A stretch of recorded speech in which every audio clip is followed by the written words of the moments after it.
Hello, and welcome to Plant Preservation Lab Rats, FSC 100, Fall 2022A, team number 39. We're going to cover the introduction, individual robots, the collective behavior, the entrepreneurial aspects, summary, and references. Environmental research requires attention to detail in completing repetitive and labor-intensive tasks. They consume a lot of valuable labor.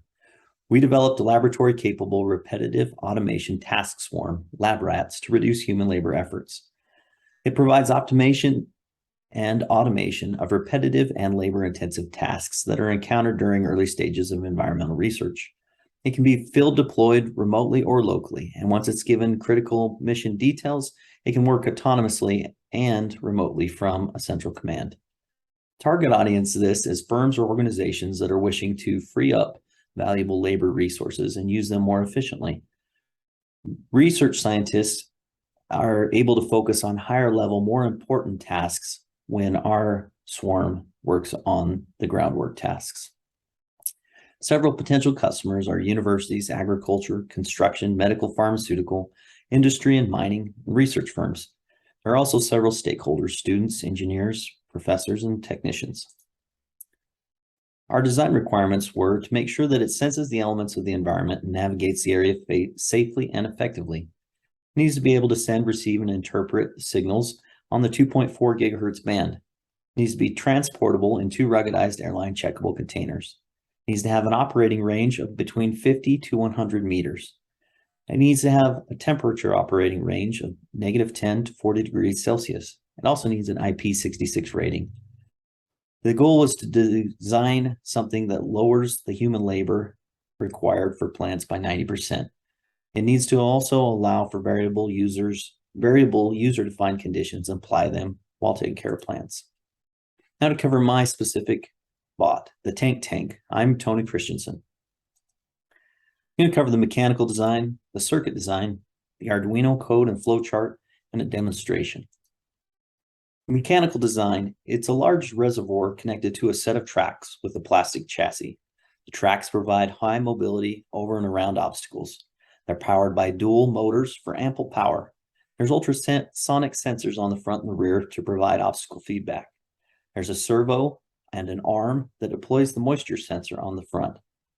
There's a DC motor with an impeller inside the reservoir that distributes water through the front-mounted discharge hose. Chassis-mounted pressure sensor senses the change in weight of the water in the reservoir. There are no significant design changes from the initial proposed concept. As far as the circuit design, the hub provides navigation directions to the plants, simulated in this case through the use of push buttons on the left. The Tank is powered by an Arduino Uno controller. It receives commands from the hub and executes them with output signals to the track motors, servo motor, and a DC motor. Values from the ultrasonic sensors, soil moisture sensor, and pressure sensor are sent to the hub for data and navigation refinement. There are no significant circuit design changes since the initial proposed concept. The Arduino code and flowchart. The Tank is instructed by the hub to travel to the plant. If it encounters an obstacle within 6 inches, it reports the location and receives bypass navigation commands. Upon arrival at the plant, it deploys the soil moisture sensor and begins to dispense water. The moisture level is sent to the hub, and when the threshold is reached, a command to stop watering stops the water and retracts the soil moisture sensor. The moisture sensor sends data to the hub during pumping to calculate the volume of water distributed to the plant. When complete, the Tank returns to the hub for follow-on instructions. And now for a demonstration.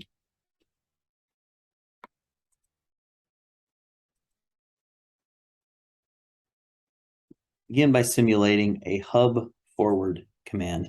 As you can see, it prints forward movement. Now, to simulate an obstacle within 6 inches, it sends that data back to the hub. Similarly, a backward command. Ultrasonic sensing an obstacle within 6 inches sends that data to the hub. Here, we're initiating a turn left from the hub. A turn right. This is the deploy command for when it reaches the plant. The servo motor up here actuated, which is the arm, and then it turns on the DC water pump. It also activates the soil moisture sensor and pressure sensor readings. And it's monitoring those readings.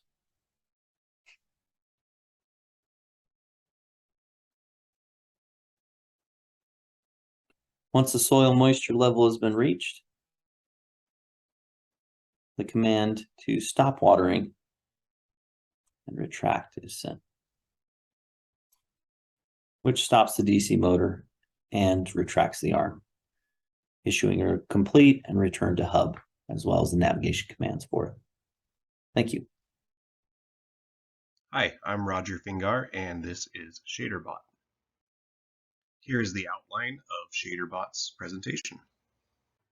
Mechanical design of ShaderBot. The front wheels are driven by two DC motors.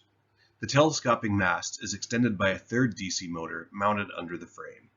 The end of travel limit switch is actuated by a lever that travels up the mast base. Once the mast is fully deployed, the sunshade is adjusted to the desired angle by a servo motor. The EM anchor system was eliminated from this design as the components used proved to be heavy enough to anchor ShaderBot during deployment. Onto the circuit design of ShaderBot. The drive motors, mast motor, and shade position servo are all controlled by the Arduino, which takes input from the hub as well as the distance sensor. ShaderBot's navigation sequence begins by an add shade command by the hub. Once instructed to move forward, the hub will advise to move left or right based on the optimal path to the flora. If an object is detected within the threshold of the distance sensor, ShaderBot will turn left until the path is clear. Once the hub notifies ShaderBot that they have arrived at the flora, ShaderBot will raise their mast until the EOT switch has been triggered, at which point mast travel is terminated and the angle of the sunshade is adjusted based on instruction from the hub. Here the hub has initiated the sequence and ShaderBot is moving. Obstacle has been detected and ShaderBot turns left until the obstacle is clear. Here the hub sends a right turn command. Finally, the hub sends the at flora command, and ShaderBot begins to raise the mast until the limit switch is actuated. And here ShaderBot receives the position commands from the hub, prompting the servo movements. ShaderBot remains at this position until the hub commands a new task, which will start the process over, as we see here. Hello, my name is Aaron, and my robot's name is Wall S. Here is the outline. The design is based off a small robot. There's multi-terrain wheels. There's an adjustable arm, which is where the ultrasonic sensor, the soil moisture sensor, and the motor are all located. It's 9 by 6 by 4 inches. There's a solar panel on top, and the design is based off a small box. And there's also some reinforcement on the side for durability. Here's the circuit on the left, the buttons. That's where the hub will notify the robot where to turn. Each button is correspondent to a direction. And then we have the ultrasonic sensor. It's connected with the motor. And if the sensor senses more than 8 inches, the motor will turn on. And if it's less than 2 inches, the motor will retract. And then the soil moisture, it'll just take the soil moisture level and print it out and print it back to the hub. Here's the Arduino code and the flow chart. Each part can be found under each name of the part, such as the motor, the sensors, and the buttons. Here's the flow chart extended. It'll ask where the plant is located. It'll move to the plant. It'll deploy the soil moisture, and if the distance between the ground and the sensor is more than 8 inches, it'll turn on the motor, which will spin the adjustable arm into the ground. It'll take the soil moisture level, repeat it back to the hub, and then go back, ask if it's more than 8 inches. If not, if the distance is less than 2, it'll retract the motor. And then the demonstration. start the simulation. And the moisture is taken very quickly. As you can see, it'll also tell you the distance, and the distance right now is 14, so the motor is spinning. And then we can see here the motor is 1, and so the motor is retracting, and then the buttons are correspondent. So I press those a few times, and then we can see move backwards was one of them that was pressed.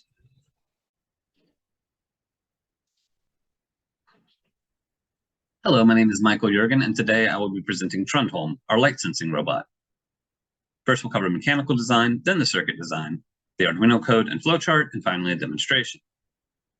For mechanical design, we have a 3-wheeled light sensing robot with a photoresistive sensor on the top, ultrasonic sensor in the front attached to a servo motor powered by an Arduino, and a lithium-ion battery. There is optional solar panels as well. This design is a complete overhaul from the original due to Arduino R3 not supporting enough motors for a quadcopter. For our circuit design, we have 2 gear motors powering the front of the vehicle, an ultrasonic distance sensor mounted on the servo motor, a photoresistor, a motor controller, rechargeable battery, and the optional solar charging not pictured. Once again, this design did take an overhaul due to no longer using a quadcopter design. Once receiving a start command from our hub, we'll check if there's an obstacle. If there is, we'll report that obstacle to the hub and then follow directions to the plant from the hub. If there is no obstacle, we will just follow the directions to the plant from the hub. Once arriving at the plant, we'll be commanded to measure the distance to the top of the plant, navigate around the plant, take sunlight measurements on each side. We'll return all that data to the hub. We'll return to the home location, and then we'll end and wait for another command from the hub. For our code, it's worth noting that we're using individual functions, such as drive forwards, stop, turn left, turn right, measure height, measure light, and finally, read sensor. For a quick demonstration, these buttons simulate commands from the hub. This button is drive forward. You'll see the motors are moving forwards. If there is an obstacle at less than 6 inches, and we attempt to drive forward, you'll see in the console that we're reporting that there's an obstacle. Then we can turn left. We can turn right. We can measure the height. And what it's going to do is move this servo up until it no longer sees anything. It's going to come back down, and then it's going to measure the distance to the plant. It's going to quickly do some math to find out the height of the plant, 29.19 inches. And then we can command to measure light. Once we measure the light, it's going to drive forwards for a bit. It's going to work its way around the plant. And then once it has made it around the plant, taking light readings at each spot, it will average the readings and return them to the hub. In this case, 117.5. Hello, my name is Michael Yeargin, and today I will be covering the collective behavior of the swarm. Here we see our entire swarm decision tree. It is worth noting that the hub makes most of the decisions for when to deploy each individual bot. So when the hub starts, it will request input parameters from the user. We'll then check to see if it is time to measure the sunlight and deploy the Trundhold. If not, it will check to see if it's time to measure soil and then deploy wall S if it is. It'll check if the plant needs more sun, and then it will send ShaderBot to remove shade. If the plant needs less sun, it will send ShaderBot to add shade. If the plant needs more water, it will command Tank to conduct the watering routine.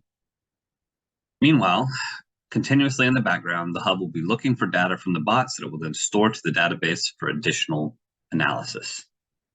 For entrepreneurial aspects, our robot ranges from 110 to 150 in the current market. Here's the list of the materials it'll cost. The cost varies from robot to robot. The concept that we have come up with is not a new concept. There's not many direct competitors, but there are many other people who have created similar projects. The other projects are either not autonomous or they're really expensive. They're not cost efficient. The LabRats robot significantly reduces labor, and the designs that do provide autonomous, they're like this one on the bottom right from New York Times. This one costs over $1,000. It'll measure the height and let the manual person who's controlling it know how many pesticides to spray. And then the one on the top is a soil moisture, and it is cost efficient, but is not autonomous. And our robots communicate with each other. So that's another aspect that also helps. The robots are created with the consumer in mind. Most of it is pretty cost efficient compared to other market competitors. And investment will allow for cheaper design and more functionality within each robot. The LabRats Plant Preservation Project has demonstrated that human labor in the environmental research sector can be reduced through the implementation of an automated swarm. The Tank, ShaderBot, Trundhold, and Wall-S work together along with the direction of the hub to achieve the tasks described to you today. The experience of this project was a great introduction to the EDP and has given these team members the opportunity to practice and apply the skills learned throughout this course. Thank you for allowing us to share our project with you today, and bye for now.